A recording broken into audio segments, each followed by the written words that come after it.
इस सवाल के जवाब एक से ज्यादा है।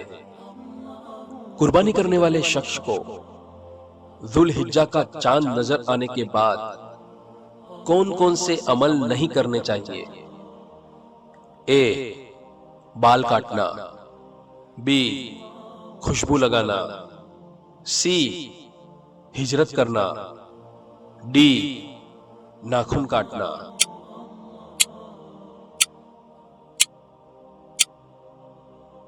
और इस सवाल का सही जवाब है ए, डी, बाल काटना और नाखून काटना। रसूल अल्लाह सल्लल्लाहु अलैहि वसल्लम ने फरमाया, जब तुम जुल हिज्जा का चांद देखो और तुम में से कोई कुर्बानी करना चाहे तो अपने बाल और नाखून यूं ही रहने दे, यानी न काटे। सही मुस्लिम।